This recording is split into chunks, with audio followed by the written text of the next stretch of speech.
welcome to this Harlem Is Healing Dialogue. I'm Clem Richardson, the reporter, editor, formerly with the New York Daily News. Harlem Is Healing is a program of Community Works and New Heritage Theater Group. Began in 2020 to highlight contributions by 48 community members responding to the pandemic and its disproportionate impact on Harlem and communities of color. Over 2 years, that original impetus expanded to include responses to calls for social justice, voting rights, to community policing, to the very meaning of democracy itself. To that end, we all find ourselves dealing with the need for community healing and seeking our communal lessons learned.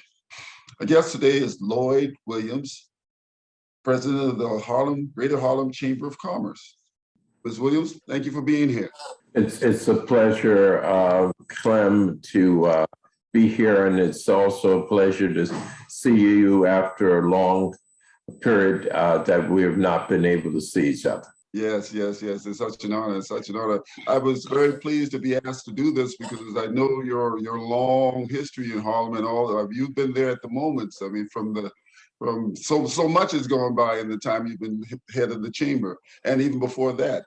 Can you tell me some of your history? Give us some of your history in Harlem. Well, my family, we are the sixth generation Harlem community. My family first came to Harlem in 1919, and so that has been, as you recognize, well over a century now that we have been here. And my grandparents, who were the first generation, they came from a combination of Jamaica and Cuba, and moved into Central Harlem. And we were raised at that particular point in time. A significant portion of the Black community in Central Harlem was of Caribbean extraction. And so we were really raised in a Caribbean neighborhood in Harlem, on West 120th Street between then Lenox and 7th Avenue. Oh, beautiful. What's it been like having raised there? I mean, you grew up around Harlem, but Harlem grew up around you as well. Tell me about the changes you've seen over the years before you joined the chamber. Well, Harlem is a magical community. I've been around much of the world. And there's nothing like Harlem. And as Langston Hughes said, as goes Harlem, so goes Black America. And so having watched Harlem from a little child growing up and gone through the Malcolm X, for example, was my godfather. So I had an extraordinary experience growing up under his tutelage as a youngster. And my mentor for much of my life was Honorable Percy Sutton.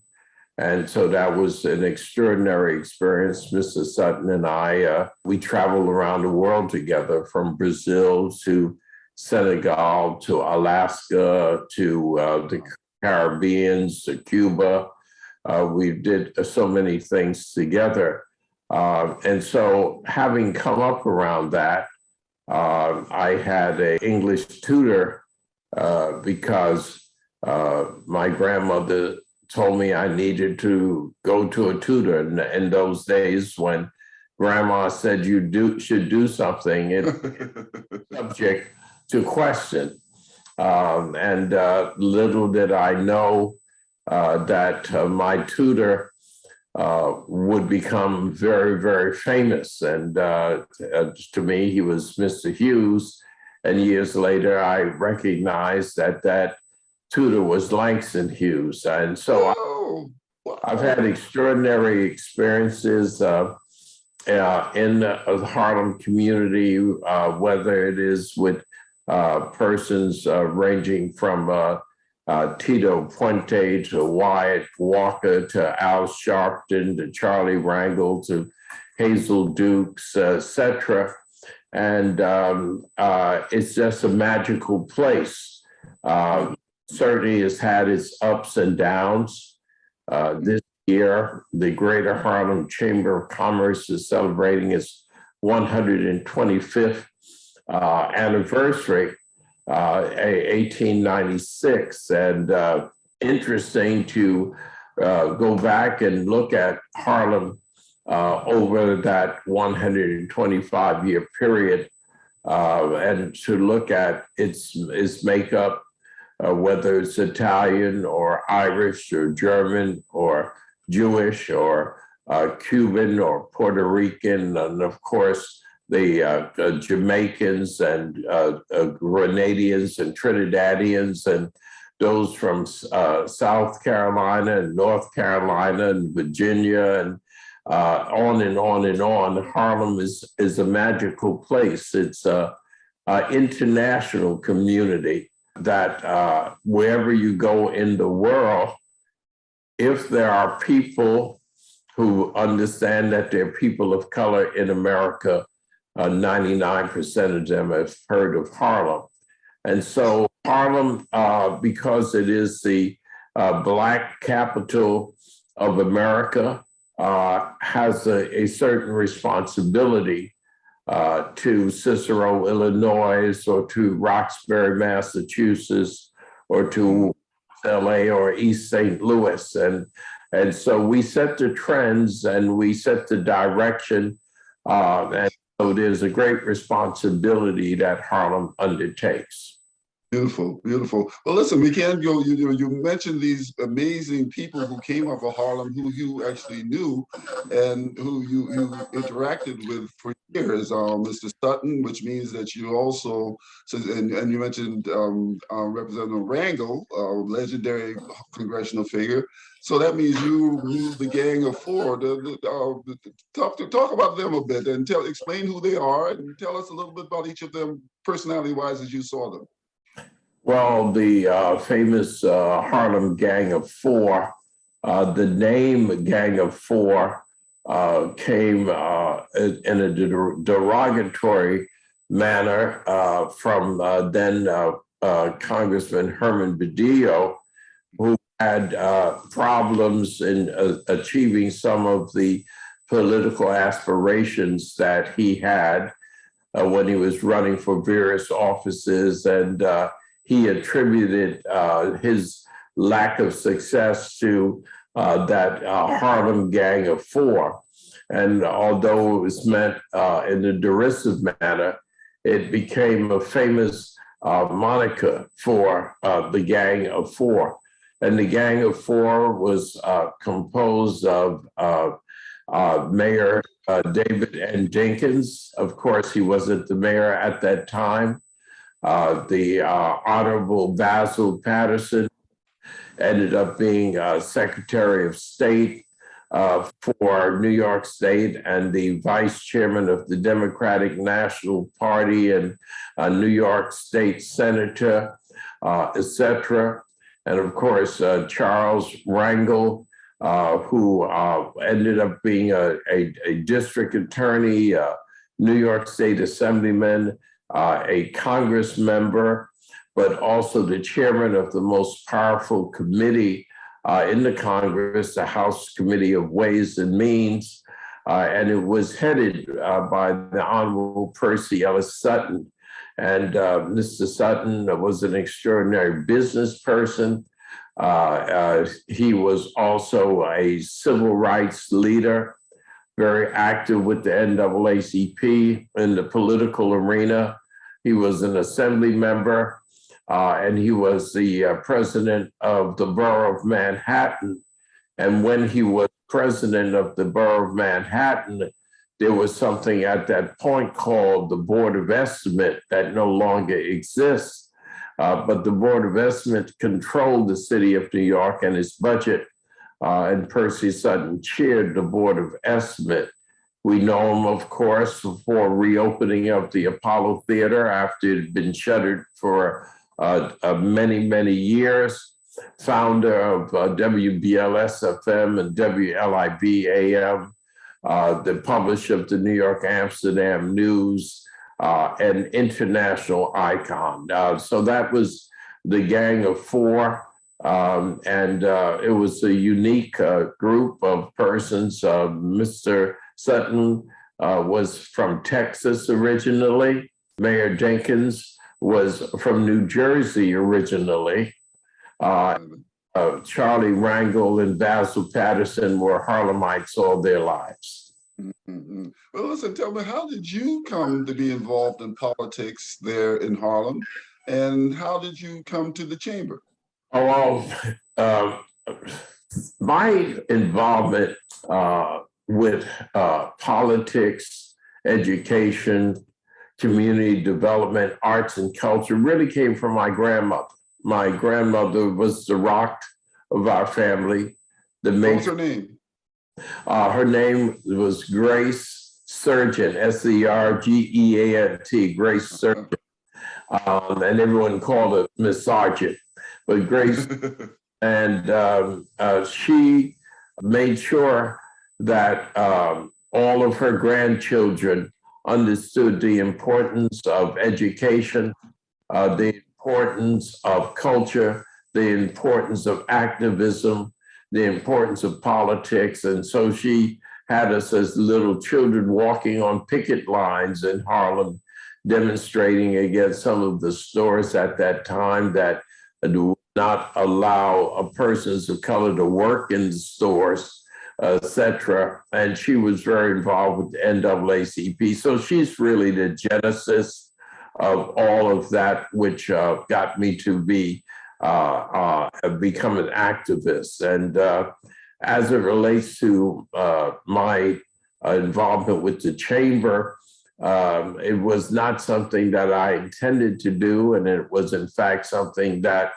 I dramatically resisted because you just heard me say that I was demonstrating and walking on picket lines with my grandmother against some of the major stores in Harlem. And most of those stores reflected what was then called the Uptown Chamber of Commerce. And so it was not something that I sought to become identified with. I was a junior officer in the City Bank at that time. And I was encouraged, in fact, directed by Mr. Sutton and Mr. Basil Patterson to take on a role with the chamber. I became active with some of their community programs and then elevated over many years to the position that I have now as president. I was honored to follow Percy Sutton as the head of the Chamber of Commerce, but Percy Sutton followed Assembly Member Lloyd Dickens, who presided over the chamber.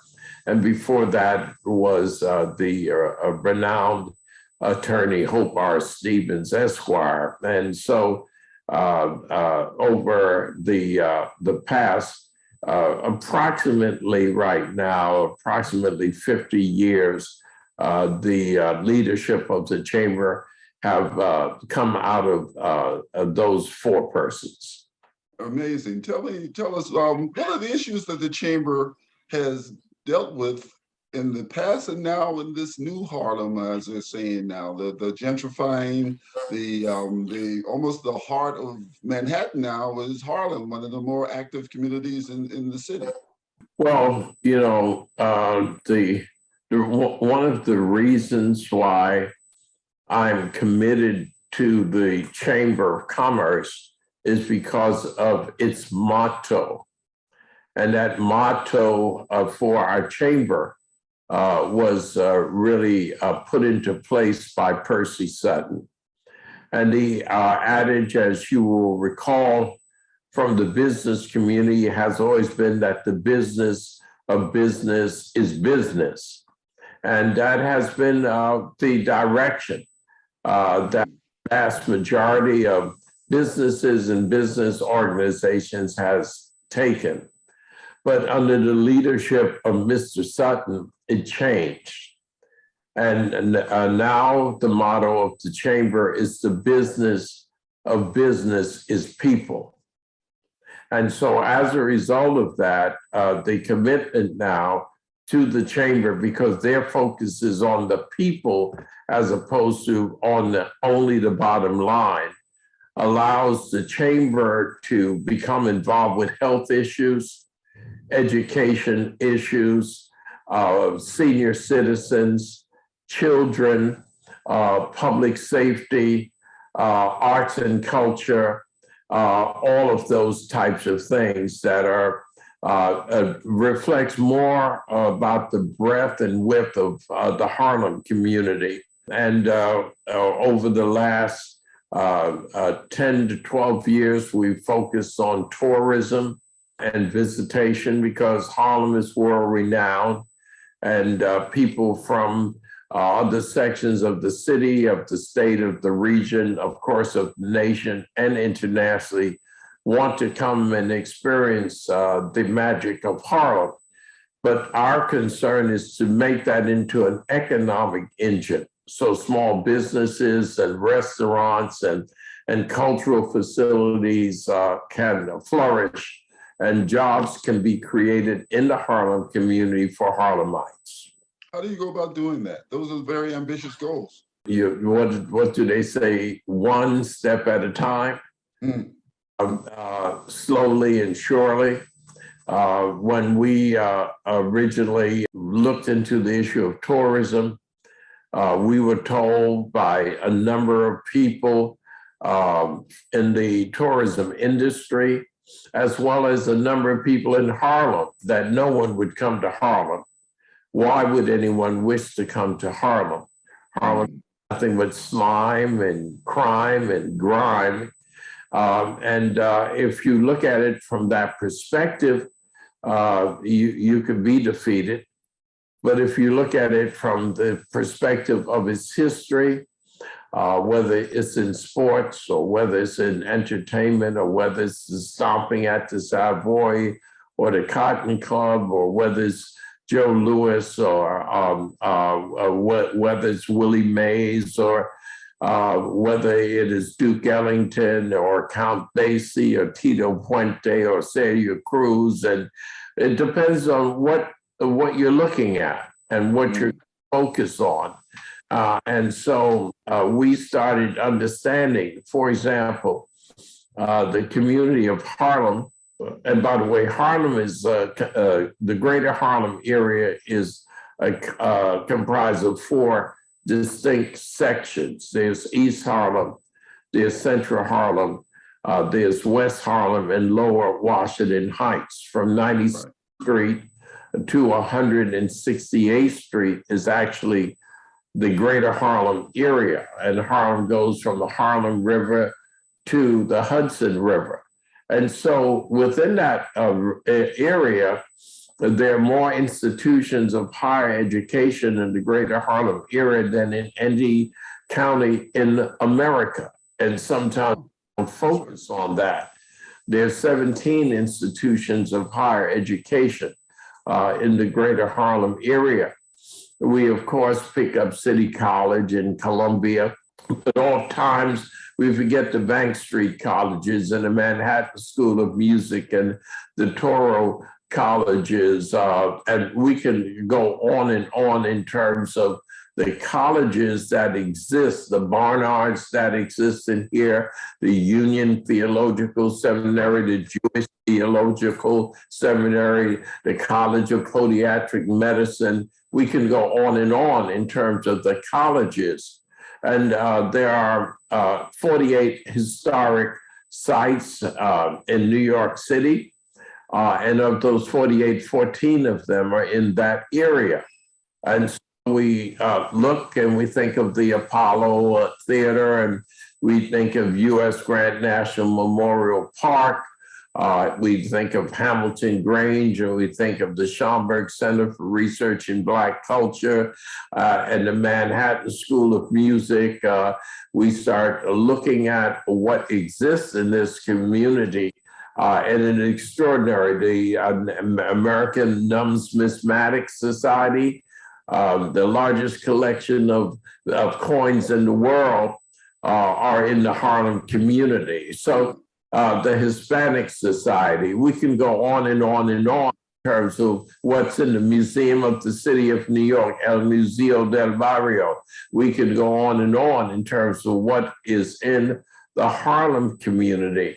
We look at Cathedral Church of St. John's the Divine, the world's largest Gothic cathedral in the world is located in Harlem. And so we go on and on and on in terms of what Harlem has to offer. So the question is, do we focus on the positive or do we focus on the negative? And in the past, the emphasis was on the negative. We believe that it should be on the positive, but it also should be realistic to recognize that there are some ills in Harlem that needs to be cured, and you can't cure them if you don't recognize that they exist. So those are some of the things that we do. We've gone out of our way to bring new businesses to the Harlem community, but also we want to make sure that the existing small business community is not swallowed up, that they are able to remain here, to be able to afford to be here, et cetera. So there's a balance that needs to take place. And part of that is our ability to discuss with and influence our elected officials to see different things that perhaps they're not seeing from their perspective. And also to recognize that if they are not supportive of the broader goal and mission, then we're not going to be supportive of them. Well, that's an interesting synopsis you just gave, because I'm wondering as well, what is the effect? Two big questions. I know, so we can get. I want your opinion on these. One, how is gentrification affecting Harlem? And two, the pandemic was devastating for all of New York City and all of the country, in fact, but Harlem particularly. How did Harlem get through the pandemic, and what have been the effects that you've seen and heard from members of the chamber? Well, let's talk gentrification first. It's a real issue. Why is Harlem being gentrified? One, because Harlem is the most strategically located section of the most important county in America, so a county called Manhattan, the island of Manhattan. And when one talks about Harlem, the tendency is to talk about Harlem as being uptown. And that's fine, but Manhattan goes up to 241st Street. So if Manhattan goes up to 241st Street, what is 125th Street? 125th Street is certainly more central than up. But more importantly, it's strategically located, it's very accessible. That over 1/3 of all of the brownstones that exist in New York City are located in Harlem. Harlem was a community that was built for the rich. That's why you see all of these colleges here and all of these brownstones here. And so when people abandoned Harlem, it opened up a floodgate years later for people to return to take advantage of what was then cheap real estate, quality real estate, et cetera. So we need to focus on making sure that we are allowing persons, particularly of color, to be able to afford to live in Harlem.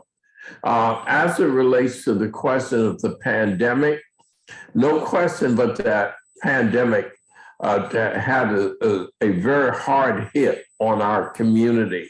The death rate and the rate of people taking ill and being hospitalized, etc., was extraordinary. One of the interesting things about Harlem and the Harlems of the world is that sometimes we are so used to not having the best of everything that we're able to survive the worst of many things. And so I'm concerned about the toll that it has taken on Harlem. But Harlem, as Maya Angelou said, like a phoenix, will rise. And we need to be prepared for the future. You know, we've dealt with issues related to health, whether it's asthma or it's drug issues or it's nutritional issues or heart disease or so many of the issues that have disproportionately impacted on communities of color. And so the pandemic, of course, is an extraordinary one, but we are more used to being able to deal in an adverse situation than most people are, unfortunately. So yes, it was very, very hard for this community. We had many people who are our friends, our relatives, our neighbors, our classmates, our coworkers who we lost to the pandemic, but we're coming back and we shall rise. So what, you know, that's inspiring, Mr. Williams, and I appreciate you saying that. Tell me, what are the issues you face now? What's the Chamber's main concerns now going forward? And one other thing, is there any issue on bail reform with the Chamber? We're very much focused on public safety issues, very much. Incarceration is a key issue. Obviously,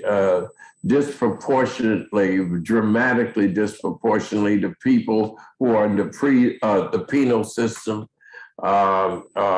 look like you and I. And then the question is, when they come back home, where do they go? What can they do? Can they get a job? Can they get a place to live? What do we do to welcome back our relatives? That's who they are to a large degree, our neighbors. And so we're very, very focused on that. The right for persons who are in the penal system to vote, to get them to be involved in the nature of their communities is a key piece. And we have an extraordinary committee on that, and I invite anyone who will see this program to contact us at 212-862-7200. That's 212-862-7200 to find out more about the Chamber. We very much encourage everyone to participate, whether we're dealing with technology or we're dealing with health-related issues. What are we doing with our senior citizens? All of these things are very, very key to us. And again, the issue of arts and culture. And many people have been talking about STEM issues and science, technology, economics, and math, and we agree with that, but we think it's really STEAM, and the A that is left out of that is arts, so we are looking at focusing on STEAM-related issues, so we understand that particularly with people of color, Spanish speaking, French speaking, of course, English speaking, the soul of who we are is our arts and culture. And so we focus on that also. And this year, as you know, each year we do Harlem Week. This year it's the 48th anniversary of Harlem Week. I can hardly believe that. And this year we're going to focus on the issue of climate change and disproportionate negative impact of climate change on communities of color. And where Harlem Week this year will take place from August the 12th through August the 21st. It will be done live and virtual. We'll have our major live events on the 14th of August, a great day in Harlem at U.S. Grant National Memorial Park, and on the 20th of August, which is a Saturday, on the West 135th Street from Malcolm X Boulevard into St. Nicholas Avenue, and that's called Summer in the City. And the largest day is the 21st. It's Harlem Day itself. And it goes from Fifth Avenue to St. Nicholas Avenue. And that's on Harlem Day. We are going to focus this year on climate change, as I mentioned, and we're going to utilize the iconic Marvin Gaye album, What's Going On. That album is now almost 52 years old, and it's as current as made on yesterday. So our first day with the What's Going On album, with a great day in Harlem on the 14th, we're going to focus on ecology, and we're going to utilize the song from the album Mercy, Mercy Me, which is the ecology song. And then on the 20th, where we have our Children's Festival and our Spelling Bee and our children's back to school fashion show, we're going to take from that album the song Save the Children and focus on that. And we'll close on the 21st with this the song and the title of the album, which is What's Going On, and address what's taking place around this city, around the nation, around the world, and beyond. That's a brilliant, brilliant compilation use of an album to dramatize a week of activity. That's brilliant. I'm wondering, Ms. Williams, as we wrap this, tell me, you've been doing this a long, long time, and I know it's had its ups and downs and its frustrations. How do you keep going? How do you keep going about the work? Well, yes, it has frustrations, but it's not really had ups and downs. It's, so much of that is in your mind.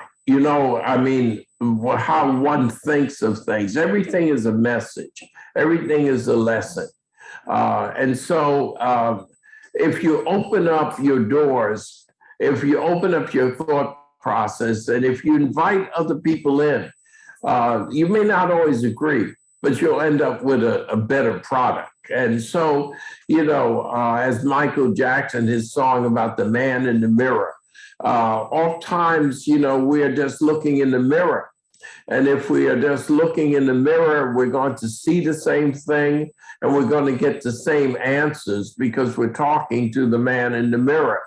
We need to start talking to people who don't look like us, who don't think like us, who have other things that they can bring to the table and grow accordingly. And so I'm just, God has blessed me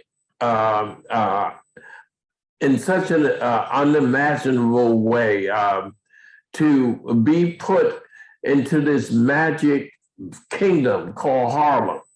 And so all I want to do is pass it on, just like Malcolm X passed it on to me and Percy Sutton passed it on to me. And most importantly, my grandmother passed it on to me.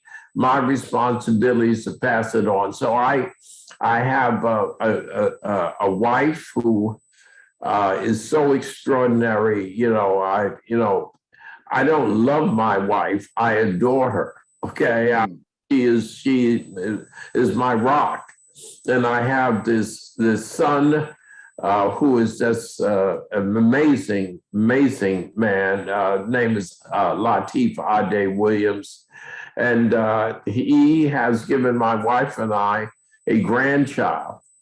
And grandchild's name is Lennox Ali Williams. Wow. Oh, you can imagine they picked up Lennox Avenue and put Muhammad Ali there. And that's what we have. And so as long as I can look at my grandson and then reflect back on my grandmother, I've been blessed. Amen. That's beautiful. That's a perfect wrap. Thank you so much for making time to speak with us, Mr. Williams, and thank you for the work you've done for the Harlem Chamber of Commerce and continue to do. Well, more importantly, thank you for you. And thank you for taking the time. We need to continue to talk to each other, and it's an honor to be with you. And I thank Barbara Horowitz for her constant vision and leadership, working with my partner, Vosa Rivers, and it's an honor to be with you. And I hope everyone has a great day. Thank you for your time. Thank you so much. It's a real pleasure, sir. Take care. Okay. Bye-bye.